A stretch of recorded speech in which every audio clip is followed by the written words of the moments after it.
To this point, we've considered 9 of the Apostolic Fathers. In this lecture, we will deal with the final one, a literary gem known as the Letter to Diognetus. This book is unusual among the Apostolic Fathers in that it is an apology for the Christian faith. The term apology in this context doesn't mean saying I'm sorry. Christian intellectuals did not apologize to Romans for being Christian in the sense that we normally use for being Christians in the sense that we normally use the word apology. The term apology in this context refers to a reasoned defense of a philosophical or religious tradition. It comes from the Greek word for defense, apologia, which means defense. This would be a reasoned defense written by a Christian intellectual in order to defend Christianity against its culture despisers. Apologies became a popular literary form among Christians starting in the second half of the 2nd century, as that was when the Christian church had both the need and the ability to defend itself. It needed to defend itself because of the increased notice that it was receiving from the world at large, and the Roman government in particular, in terms of persecution. We've seen already that Christians were persecuted sporadically throughout the years of the early church by official authorities, so that we only know of a few Roman emperors who were involved with persecution. The Emperor Nero being the first one with the persecution of the Christians in Rome in the year 64, and then we know about possibly there were persecutions under Domitian at the end of the 1st century, but we don't know this for a fact. We do know there were persecutions under the Emperor Trajan in the early 2nd century, and we know there were persecutions under Marcus Aurelius in the mid-2nd century, and persecutions became more frequent then at the end of the 2nd century, not just by imperial authorities, but also by local authorities in various places throughout the Roman Empire within the provinces. Christianity then began to need to defend itself because of its increased notice. It was able to defend itself in this period, in the second part of the 2nd century, because a number of intellectuals had converted to the faith.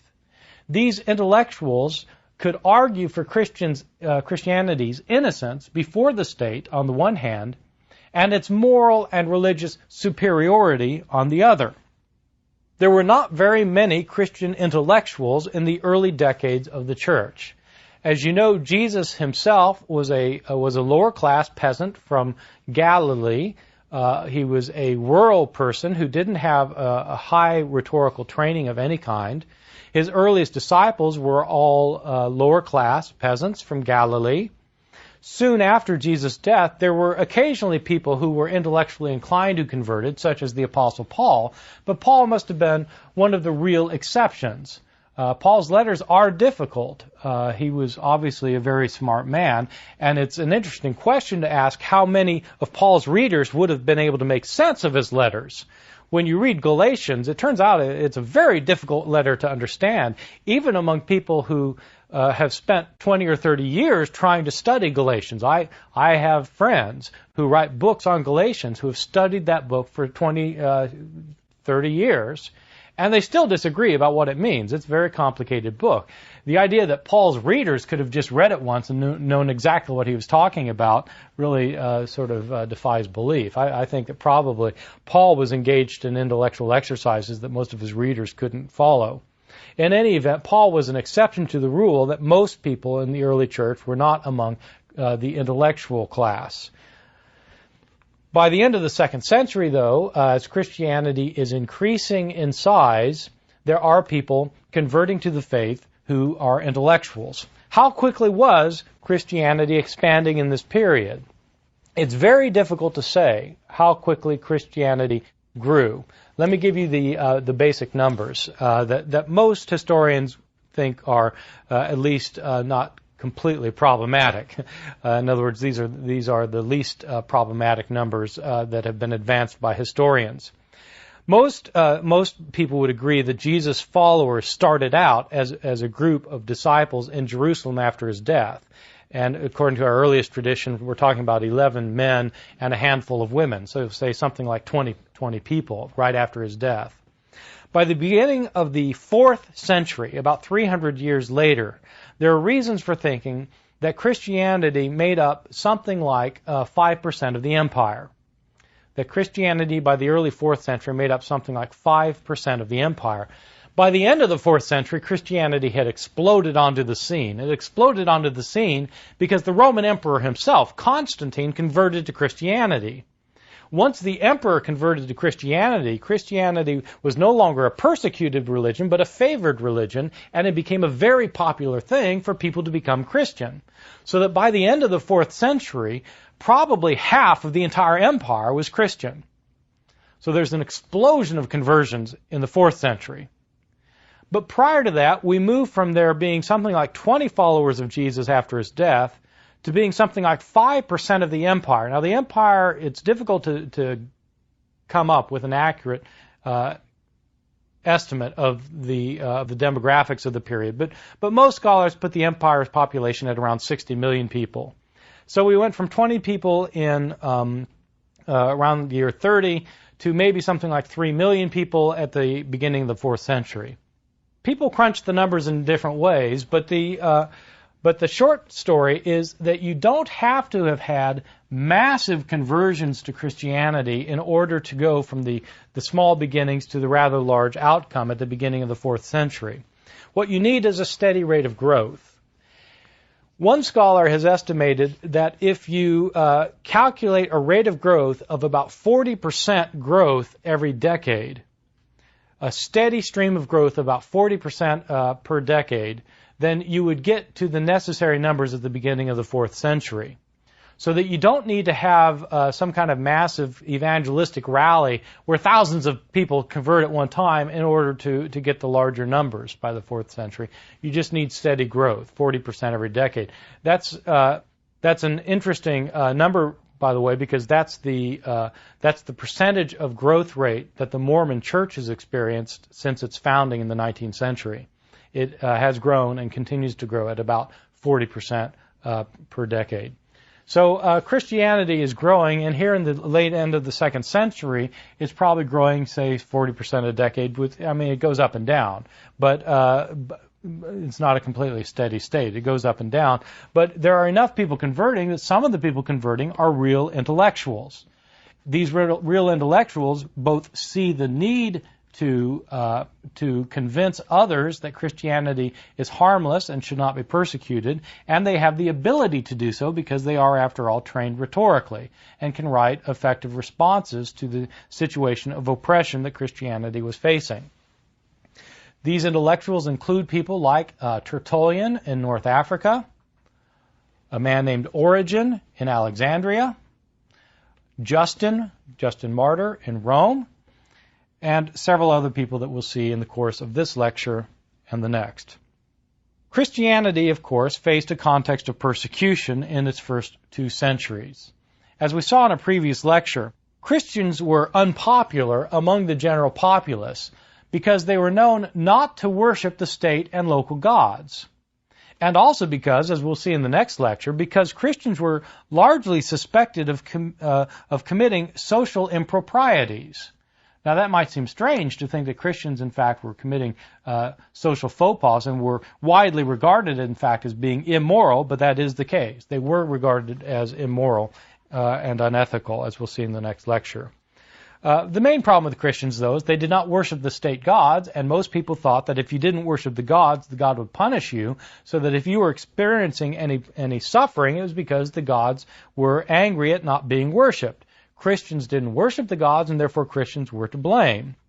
Jews, of course, also did not worship the state gods, but they were by and large tolerated in the Roman world because the Jews held to ancient traditions of their own. Their religion was founded on ancient traditions. That's part of the reason why Christians, such as the author of the letter of Barnabas, were so intent to claim the ancient traditions of the Jews for themselves. The Christian authors who wanted to claim that they were the true heirs of the promises of Israel were doing so because they were living in a world that did not respect invention but did respect antiquity. This was a ploy that was used by a number of apologists as well, the ploy of claiming that Christianity was in fact true Judaism. We see this in particular in the most famous of all Christian apologists, Justin Martyr. Justin Martyr wrote several books in the middle of the 2nd century. He lived in Rome. His several books, in one way or another, all defend Christianity against charges against it.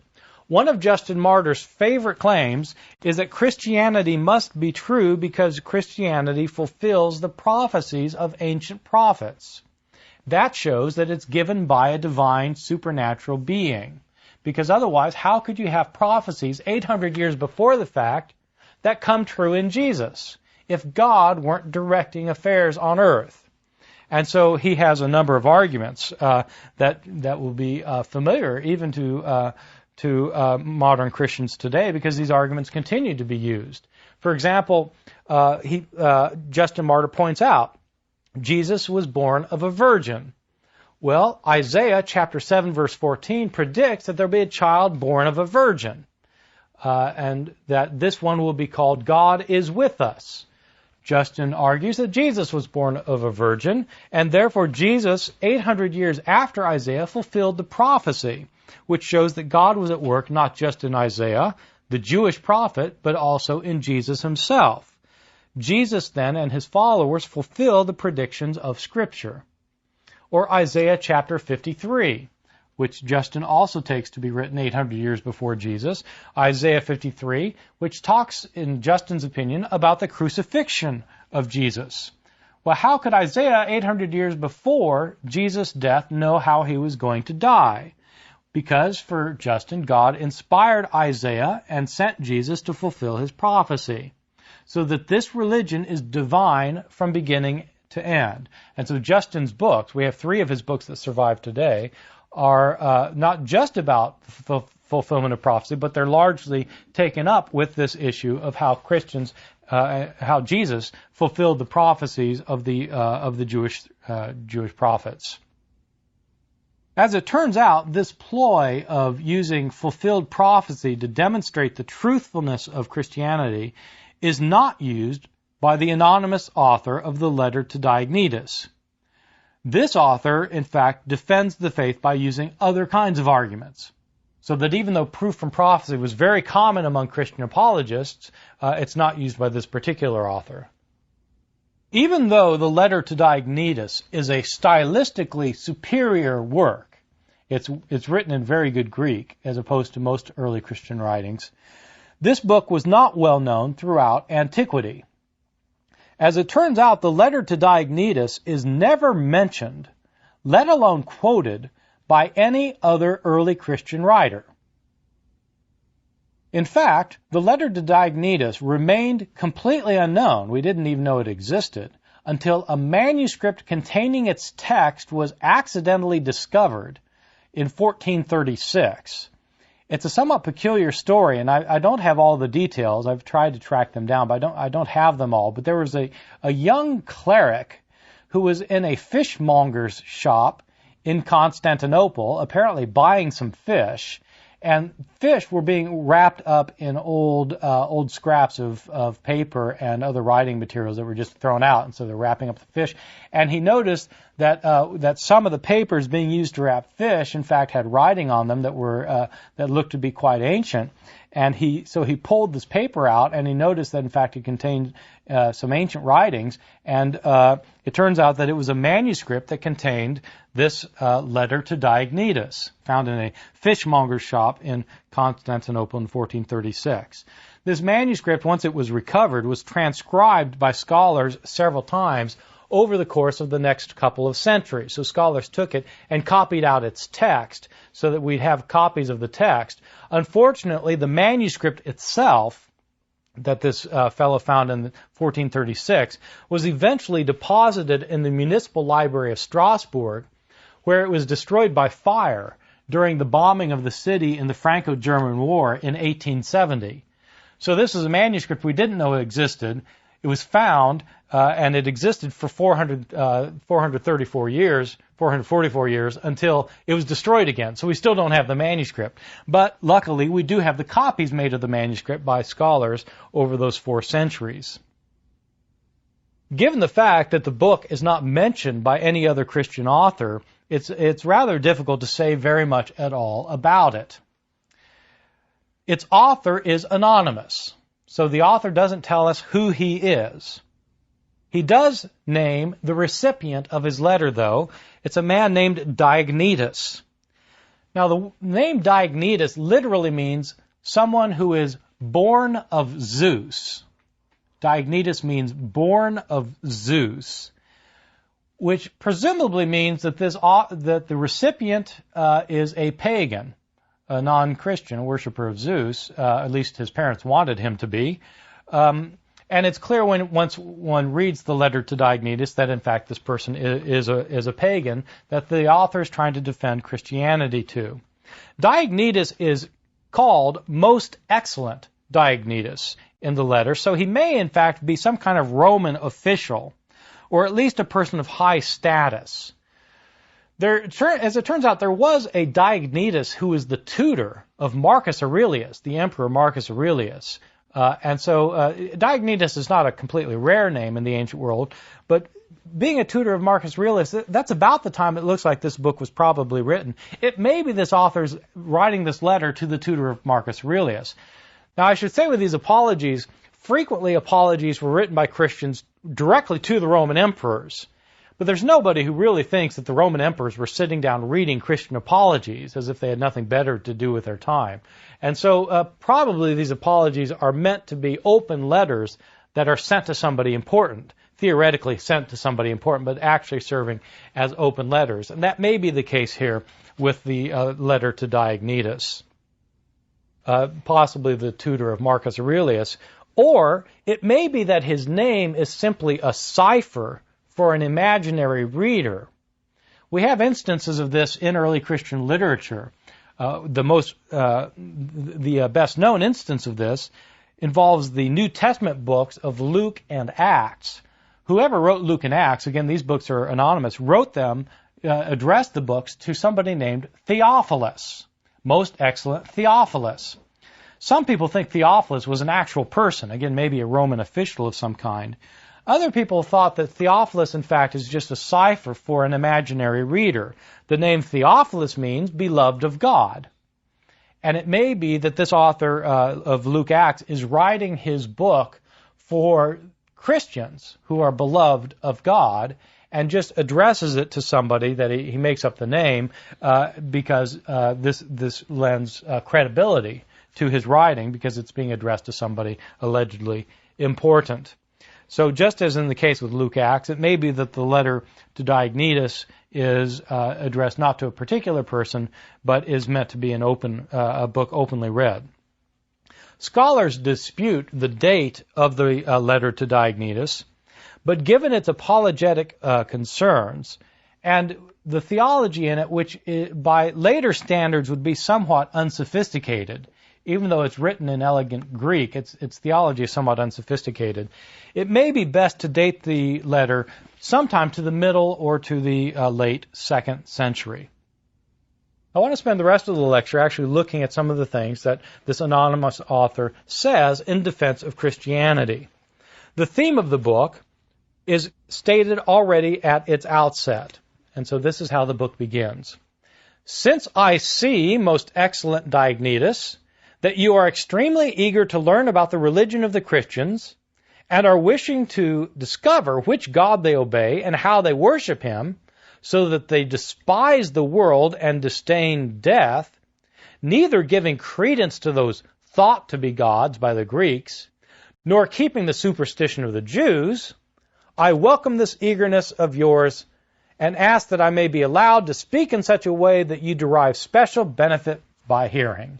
And so this author begins by saying, I hear you want to understand something about the Christians. I'll tell you about the Christians, both why they don't worship many gods like pagans do, and also why they don't follow the superstitions of the Jews.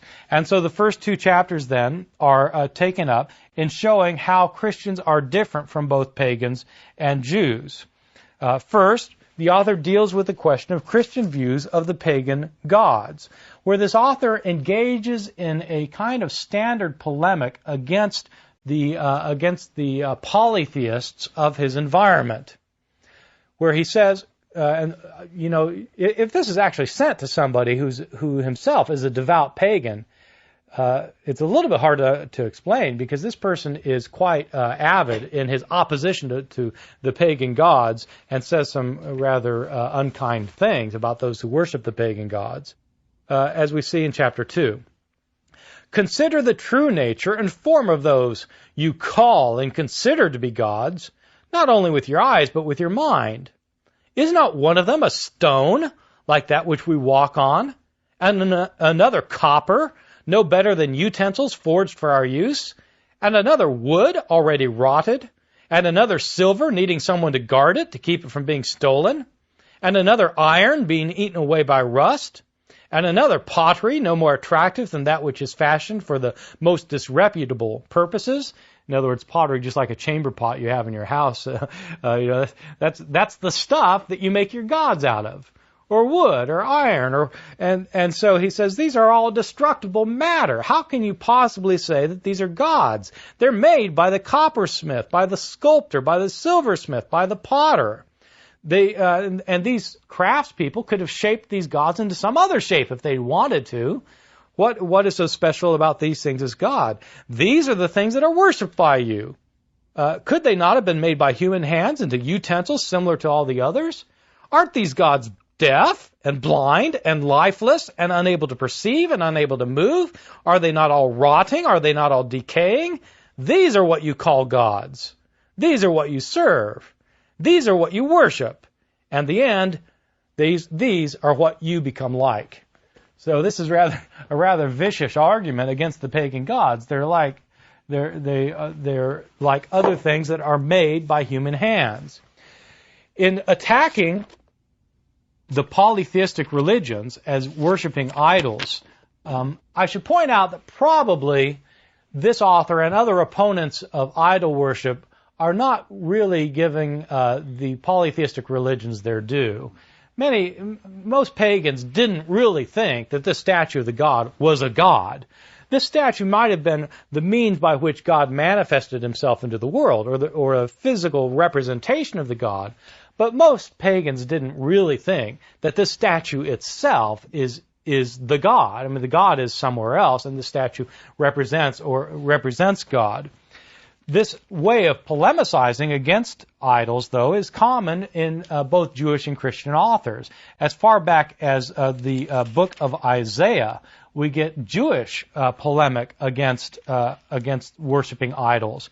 Isaiah has this very interesting passage in Isaiah chapter 44 where he insists that the idols, in fact, are nothing, and that they're simply made by ironsmiths and carpenters. And he has this really interesting passage about how this carpenter cuts down a cedar tree, and he uses part of the cedar tree for fuel for his fire so he can warm himself, and he uses this fuel to bake his bread with.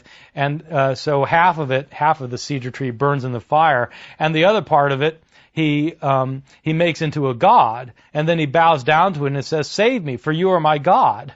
He said, well, half of it's used for his fire to bake his bread, and half of it he considers as God. It's just ridiculous, because this in fact is a piece of wood. It's not God.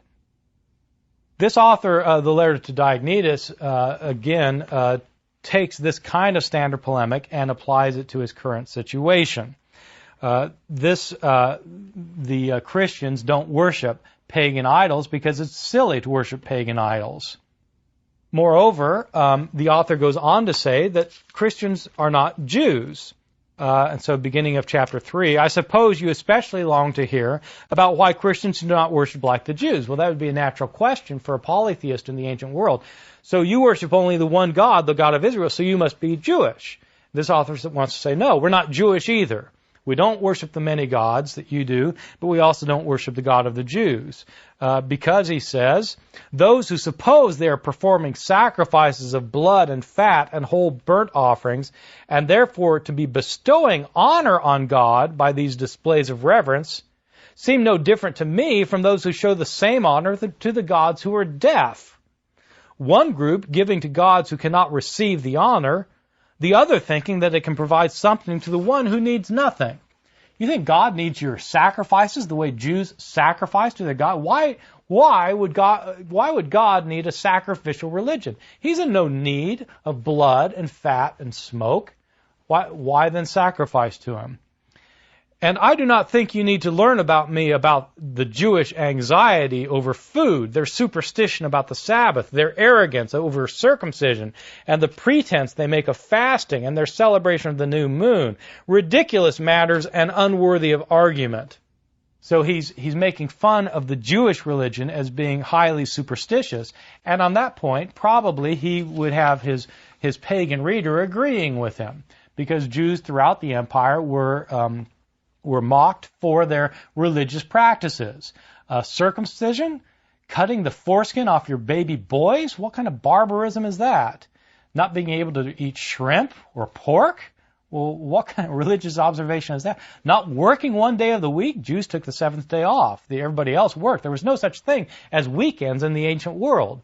And this author, as many other authors, thought that this was a superstition, and in addition, Jews were thought to be lazy. They didn't work one day out of 7.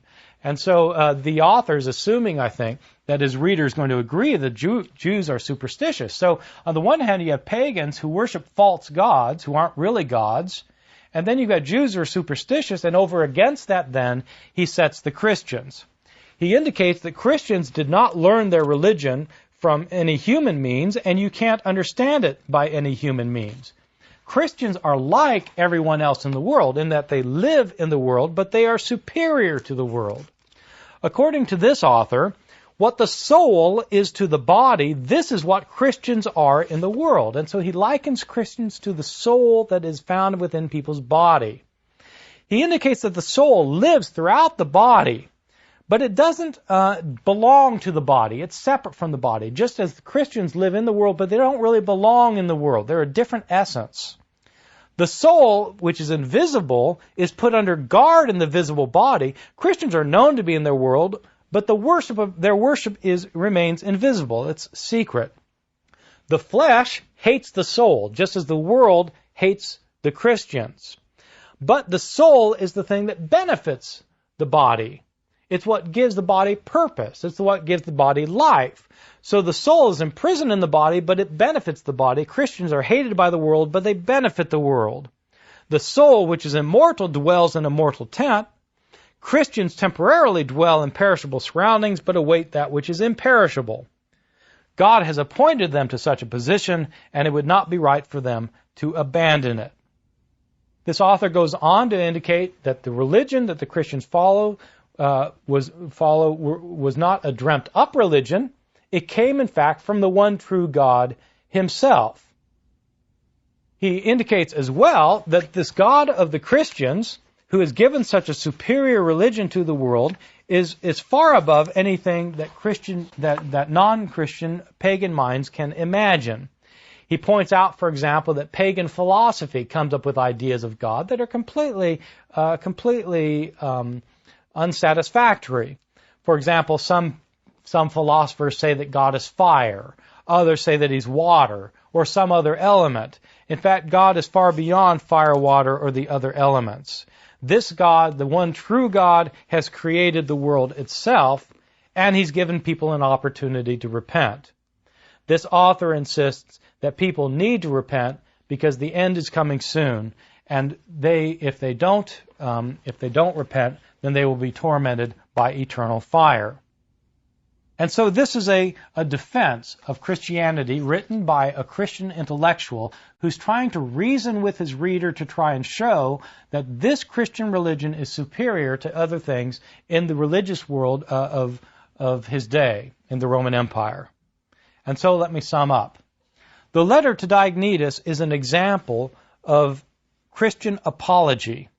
Christian defense, in which the unknown author, who is a member of a persecuted minority in the empire, makes the audacious claim that his religion is in fact superior to everything else the empire has to offer, whether pagan or Jewish, that Christianity therefore should be adopted by all rather than subjected to imperial disfavor and opposition.